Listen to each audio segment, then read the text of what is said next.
Mental health was once quite a taboo subject, but recently a lot of organizations have been working hard to bring these issues to the limelight to prevent the problems caused by this worldwide epidemic of anxiety, depression, and much worse. Since art forms have existed, no doubt we'd have to say that they've been used as some form of therapy, whether we like to admit it or not. A little bit about my background in mental health, so I'm not just talking out of thin air, is some years back I was diagnosed with post-traumatic stress disorder amongst one or two other things. So I've been in the system, I learned a lot, and frankly it opened up my eyes to what really goes on and how it can really affect somebody. So I thought this could be an interesting little topic, and well, we put it out there a while back on the community tab, and clearly is something that you guys are interested in discussing further.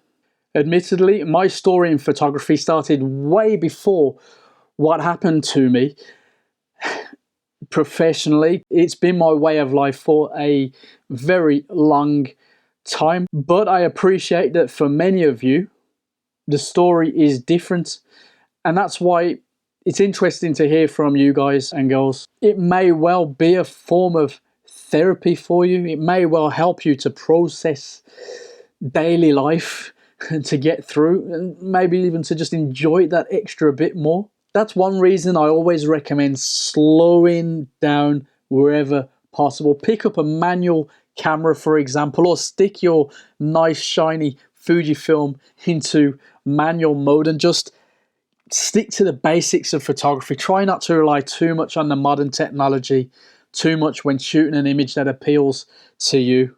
Get out and shoot more. That's how it should be, right? If it looks good to you, then shoot it. Don't worry about anybody else. Of course, professionally, it's a whole different ballgame. Let's take a moment to reflect on the process of photography, preparing the gear, the body that you're going to shoot with, and the media that you want to use.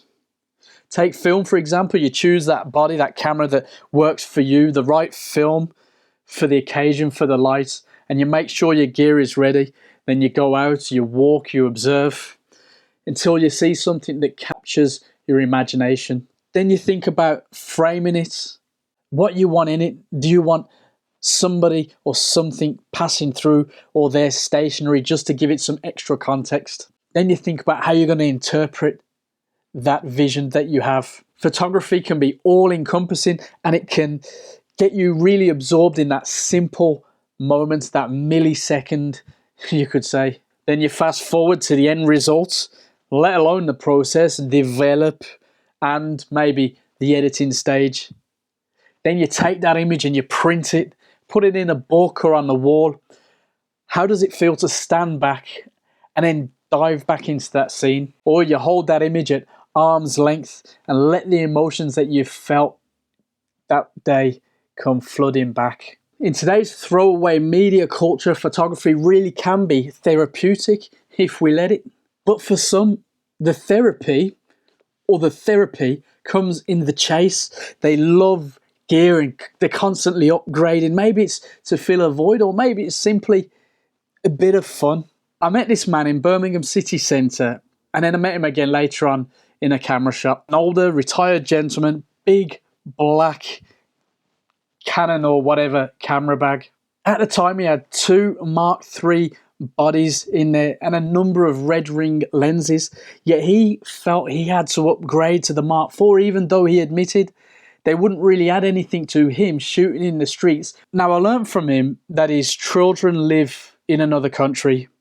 His wife of many years had recently passed away. So what does he do? Well, he takes photos. Maybe it's to fill the time that he now has with something that he enjoys. Maybe it is to fill an emotional void, but he seemed happy, even if that huge camera bag makes him a bit of a target out in the streets. As I said, we touched on this topic in the community tab on the channel, and there were some really good comments that I've got here. One of them, I'm going to read it to you. I'll put it on the screen, but I'm going to read it to you because I like it. I like them all, but we can't put them all in. Anyway, Eduardo Ortiz said, I've been traveling for almost 3 years now, and photography started as a way to show my people what I see on the road. But it turned out that photography is what helps me to overcome the loneliness, what pushed me sometimes to go out when I feel that I would prefer to be back home. I think any passion for something gives sense to your life, and the learning process feeds the soul, even more when you see that you're actually getting better along the time. Think about that for a moment. We've got another one, this time from Mark Simmons. I have PTSD from the army and do not like crowds. Getting out into the woods for a couple of hours is part of my therapy. If I have to go to a crowded place, my therapist suggested to pretend I am photographing the architecture and run through in my mind what manual settings I would use. That way I don't notice the crowd so much. Very, very interesting, especially as I've been through potentially similar therapy, potentially. And here's a quote from a chap that you'll know. Photography makes me go outside and observe and take in my surroundings, and that is definitely therapeutic. So it might not be therapy in itself, but it leads to it. So yeah, there's a chance that you don't see what you're doing as therapy. You just do it. It gets you out of the house, perhaps. It's healthy and it feels good.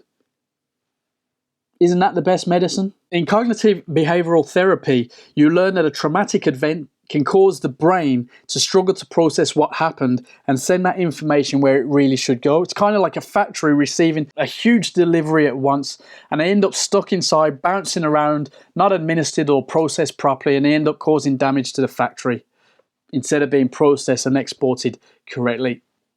I know what I mean. Or at least the therapist told me that. Why not take a walk, shoot slowly, not caring about how many likes you'll get if you post it online. In fact, I'd recommend printing your favorite shots each week if you can, then step back and meditate. I reckon it'll have a profound effect over time. I've got a load of books where I did the same, and I flicked back through them, and it's just amazing. It really is amazing to have it there in print and to go back through it. After a bunch of years, it brings it all back to life. You might even choose to photograph something directly related to your anxieties, and maybe that can help you process some difficult emotions. That's up to you. Now, when I went through the experience that left me with PTSD, my initial instinct was take out my phone and shoot right there in the thick of it with what little conscious strength I had. It didn't last long, and it's still extremely hard to look at. In fact, I can't really look at any image related to that period. But my own casual shooting since has really helped, to be honest. It really is relaxing, rewarded, and very healthy. And of course, it helps me to practice new skills and new techniques and new ideas that I can translate into the professional world. So I hope if you're going through something, you can find a way to process it. If you use photography or some other art form, then brilliant. Let us know in the comments below. Now, of course, this is just a droplet in the ocean for a huge topic. So now it's over to you. If you have any comments, any thoughts, let us know in the comments below. I'll see you there.